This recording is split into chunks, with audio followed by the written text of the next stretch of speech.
Hello from the Vatican. I'm Mike Marza. And I'm David Ono. He was the first Latin American pope, the first Jesuit pope, and the first to take the name of Francis. And before he was pontiff, and for that matter, a priest, he was a janitor and a nightclub bouncer. The man born Jorge Bergoglio certainly did not have the traditional path to the highest seat in the Catholic Church. But that unorthodox path helped shape many of Francis's views, from speaking out in support of migrants to opening the church to alienated gay Catholics and victims of clergy sexual abuse.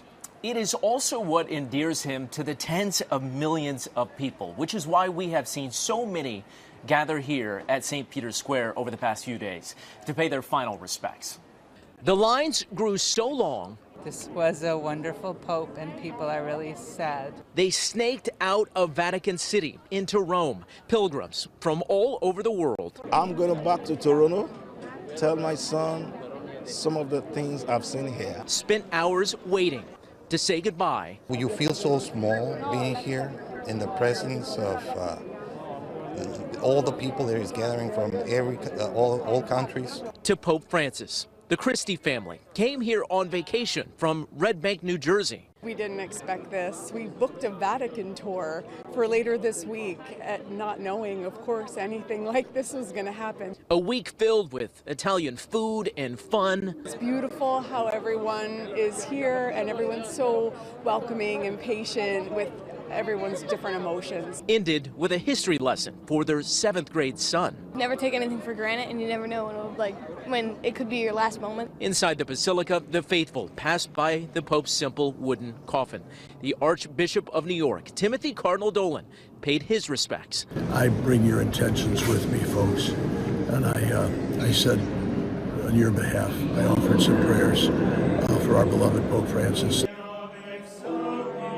The coffin was carried into the basilica in a moving procession, an experience now seared into the memory of New York native Madeline Graves, who now returns to class at SUNY New Paltz. Although I took a few pictures for my grandparents, I tried to stay off my phone and really just be in the moment of my faith as well. Of course, not everyone can make it here to the Vatican this week to honor the Pope, but many back home have their own personal stories of how Francis touched them. And that includes a restaurant owner in Southern California who was blessed by the pontiff and received special gifts from him. Jessica DeNova has the story. Meet Pope Francis is an aura, is something special, is a kindness and love. Bruno Cerato, owner of the Anaheim White House, talking about this moment at the Vatican. Cerato seen here meeting Pope Francis in 2018, showing him his book, kissing his hand. Cerato telling the pontiff about his charity, Caterina's Club, named after Cerato's late mother. The nonprofit has given more than 11 million meals to feed children over the last 2 decades. He packed my shoulder and he said, "Bravo, bravo, keep doing what you do, my child." And he smiled, I kissed his hand, and they gave me a gift. That's this rosary. It's the second one Cerato received from Pope Francis. The first one was a rosary gifted to the chef on behalf of the Pope. Cerato carries the cross from it around his neck. Which is just the cross, because the rosary was destroyed in the fire. But there's the cross, then it's been blessed by him. The flames in 2017 destroying the Anaheim White House. Firefighters finding the damaged rosary buried in the ashes, which Cerato took as a sign to rebuild and continue honoring his parents' memory by feeding those in need. I feel like that's just the DNA of my family, helping the poor. The legacy of Pope Francis is helping the poor. And I got the connection with him when I hear the first time. Then he said, never forget the poor. A man blessed to be in Pope Francis's presence more than once. You saw him 4 times. I saw him 4 times. Always looking for ways to help the less fortunate. I asked the people to give me $5 for the children just to touch my left shoulder. He's happy Pope Francis is no longer suffering, praying change in the Catholic Church continues. Chef Bruno invites anyone interested in seeing or holding the cross gifted to him by Pope Francis to just ask. He says he'd be more than happy to share it with you. He's at the Anaheim White House Wednesday through Sunday. Reporting in Huntington Beach, Jessica DeNova, ABC7 Eyewitness News. From one restaurateur to another, back in 2015, Pope Francis visited the United States, traveling to Washington, Philadelphia, and in New York. And during his time in New York, He wanted food from his homeland. So the owner of an Argentinian restaurant in Manhattan had a simple yet unique mission: cook for the Pope and his entourage. Lucy Yang has his story. This Argentinian restaurant called Buenos Aires in the East Village has fed many celebrities. But one special guest the owner will never forget: Pope Francis. I wasn't nervous. I was very emotional, you know what I mean? Because I couldn't believe it. It was like a surrealistic movie. It was September of 2015. The Pope was coming to New York and Ismael Alba was selected to cook one of his meals. Both men hail from Argentina, but home cooking would not be that easy. The chef was told no salt on the chicken because of the pontiff's health. But food doesn't taste good without salt. Well, they said no salt. How did you? Lemon, a lot of lemon. We put garlic, we put parsley, we put other things. And it still tasted good? Excellent, yes. The lunch for more than 24 guests was prepared and served on the Upper East Side where the Pope was staying. Afterwards, the pontiff complimented Ismael, his wife, his mother-in-law, and his helper, and gave them rosaries. He's a saint, even at that time. This goes up and down. Just to facilitate that one lunch, they had to fabricate and deliver to the Upper East Side a brand new grill. Also on the menu that day, empanadas and bread pudding for dessert. They now call this the Holy Grill. Only one meal was ever made on this: chicken for Pope Francis. The owner's hoping someone will appreciate this piece and buy it, then send all the money to charities in Argentina, which the late pontiff supported. The Pope was a very humble, very simple man, very charismatic, very sweet. Pope Francis devoted so much of his papacy to remembering the poor and the marginalized. It seems fitting that the Holy Grill from his lunch would somehow continue his legacy. In the East Village, Lucy Yang, Channel 7, Eyewitness News. From cuisine to culture, Pope Francis never forgot his roots, and in Latin communities across the U.S., he was so much more than a spiritual leader. Karen Jordan visited a neighborhood in suburban Chicago where Catholics honored the Pope and the work he did. Pope Francis, the Catholic Church's first Latin American pope, made compassion for migrants and marginalized people the foundation of his papacy. That message resonating with parishioners here at the Shrine of Our Lady of Guadalupe. A powerful symbol of Mexican identity, Pope Francis last year encouraged the continued devotion to Our Lady of Guadalupe, further endearing him to Latino Catholics. We knew he could relate to our needs, to our suffering, to the poor people, you know, what they go through. Pope Francis is being remembered for calling for the compassionate treatment of migrants, an issue personal to the Pope, who was born to Italian immigrants in Argentina. So he's very sensitive to issues of refugees. He's very sensitive to the immigration issue, primarily because that's his life. Many of the Pope's foreign visits included time spent with refugees fleeing their homelands and often clashed with world leaders who sought to limit the flow of migrants across their borders. He's trying to say you're dealing with people, don't blame the poor for the decisions of the leaders. Meantime, the faithful are reflecting on his legacy and wondering what the next papacy will bring. I saw people were getting closer to God. People were, because of him, I feel like people were more connecting. He was a very forward-thinking pope, and I hope to see someone like him. We are just getting started here on this special presentation. Coming up, the Pope in pop culture. We'll look at the magazine covers that he graced, his viral messages on social media, and the movies he also inspired. Plus, who will be the next Pope? ABC's Terry Moran joins us to discuss the upcoming conclave and the contenders to be Francis's successor. And later, we know children have always had a special place in Pope Francis's heart. So we'll revisit the babies he blessed and kissed in Philadelphia 10 years ago. We'll be right back.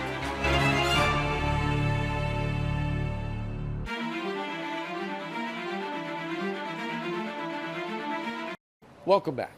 We all know Pope Francis leaves behind a legacy of compassion and inclusion. Such a great point. You remember seeing Pope Francis's face gracing magazines and newspapers, and he was depicted in movies and TV shows. He really became a pop culture icon. Lara Spencer has more on that side of Pope Francis. The 2024 award-winning film Conclave is back in the spotlight after the passing of Pope Francis.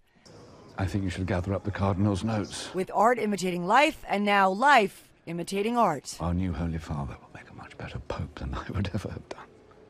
As a new Pope will be selected to replace Pope Francis. But long before Conclave made headlines for its look at the secret inner workings of the papacy, Pope Francis was already making plenty of pop culture headlines of his own. He was named Time Magazine's Person of the Year in 2013, before gracing the cover of Rolling Stone magazine in 2014. In 2016, Pope Francis became the first to join Instagram with a simple request writing, "Pray for me."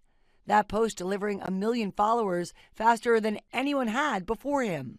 Los grandes eventos deportivos como el Super Bowl. The Pope then making history again by delivering a special opening message for the 51st Super Bowl in 2017. His own life story even inspiring the 2019 biographical film The Two Popes, which explored his humility, humanity, and a hope for a changing, evolving Catholic Church into the 21st century.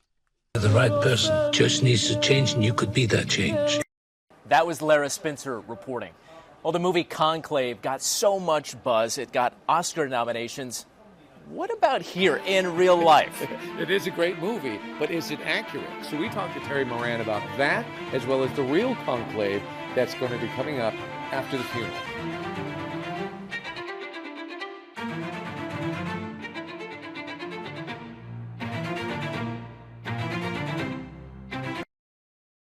Welcome back to this special presentation about Pope Francis's life. As the tradition goes, the conclave is supposed to begin 15 to 20 days following the Pope's vacancy, but at this point, it's still unclear when this one is set to get underway.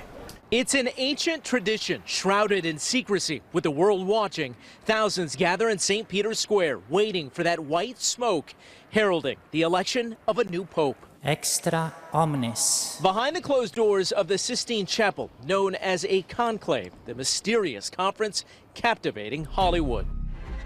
We're about to choose the most famous man in the world. And the world. After Pope Francis is laid to rest, the process to replace him will begin. After they have an opening mass, they meet in the Sistine Chapel. They have generally 2 votes in the morning, 2 votes in the afternoon, until they reach a 2/3 majority and know that at that point they've elected a pope. It could take days before that white smoke fills the sky over Vatican City, signaling a new head of the Catholic Church has been selected. 252 cardinals will descend upon Vatican City to vote. They must be under 80 years old. In this conclave, there will be 135 eligible cardinals. 108 of them were appointed by Pope Francis. He appointed the vast majority of this body of cardinal electors. That doesn't mean, however, that he has appointed people of a similar mindset. Habemus Papam. When a 2/3 majority is reached, the voting process will conclude. While there's no way to know who will eventually lead the church, some of the cardinals being considered: 70-year-old Cardinal Pietro Parolin from Italy, the Vatican Secretary of State since 2013. 67-year-old Cardinal Luis Tagle from the Philippines, who has led the missionary office and could become the first Asian pope. And 72-year-old Archbishop of Budapest, Peter Erdo, who twice served as the head of council for European Episcopal conferences. We're going to get another pope who is invested in the full panoply of Catholic teachings, but who might have particular emphases that he thinks are necessary because of the times we live in. We're here now with ABC's Terry Moran. And Terry, as we look forward now with what is going to happen with the conclave, what do you expect to play out? Because we know this is the most diverse group of cardinals that we have seen. Yeah, that's huge. Pope Francis named cardinals from places around the world that had never had a cardinal, never had that kind of attention from Rome, and it will change the dynamic in the conclave. He also made a lot of cardinals recently, which means they don't know each other as well as the European cardinals who see each other a lot and North American cardinals. And as a result, I think we're going to get a longer conclave as they kind of figure it out and see who the front runners are, and who knows. Terry, I'm a West Coast guy, and working in Hollywood, I got to ask, this is the same year of Conclave, the movie, an Oscar-nominated movie.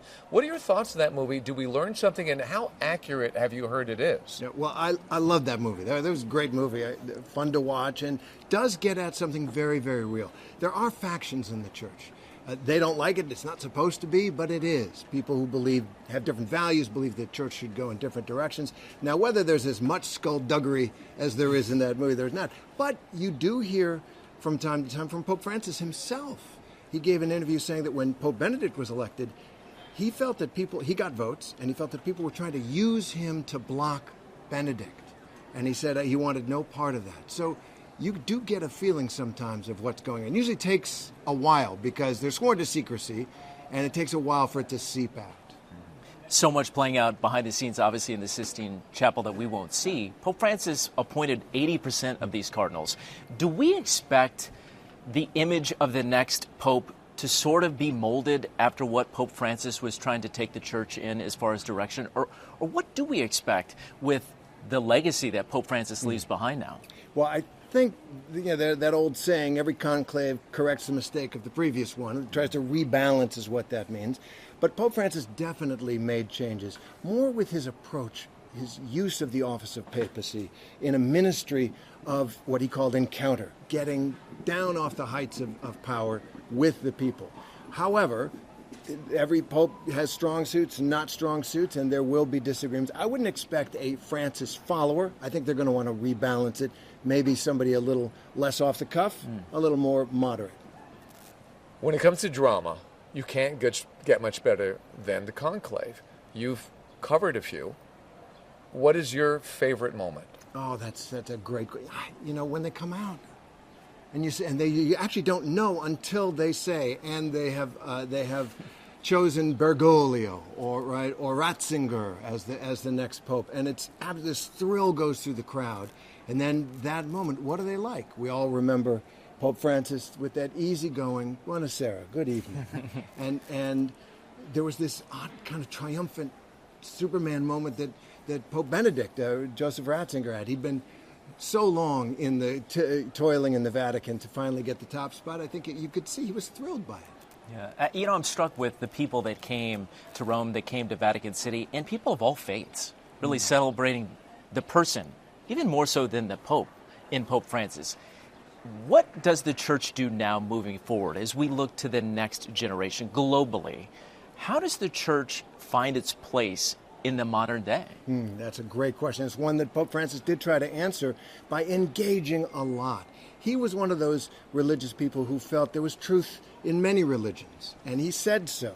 I think there are other Catholics who understand in their belief that they've got the truth, right? And I think they'll return a little bit more to that. But he did something, once again, that I don't think will turn the clock back. There is a sense that it's kind of religion in the world, almost against a kind of meaningless emptiness out there from the perspective of religious people. So also there are serious religious conflicts that Christians are on the short end of in the Middle East, in the Indian subcontinent with Hindu nationalism. A lot of Christians feel persecuted, and I think that'll be part of that dynamic. It'll be interesting to see how it all plays out, and we'll wait for the white smoke for it all to begin to see how it fits into the global puzzle. ABC's Terry Moran, always a fascinating discussion. We appreciate it. You bet. Thanks so much. When Pope Francis visited the United States, he kissed a lot of babies and shook a lot of hands. We're going to check in with those young people who were influenced by that moment so many years ago. That's coming up.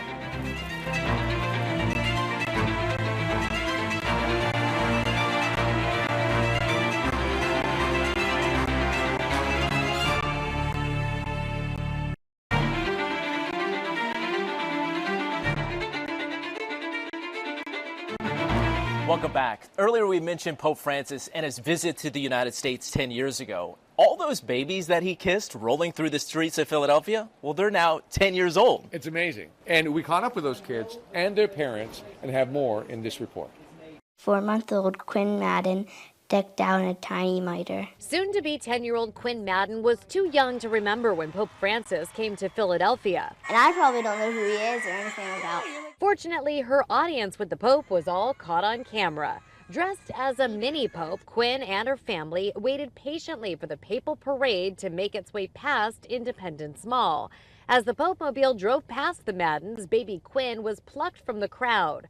Watch what happens next. A security guard carries her to the Pope, who blessed her and kissed her forehead. I feel lucky, and just my Nana says that he put extra joy into my heart.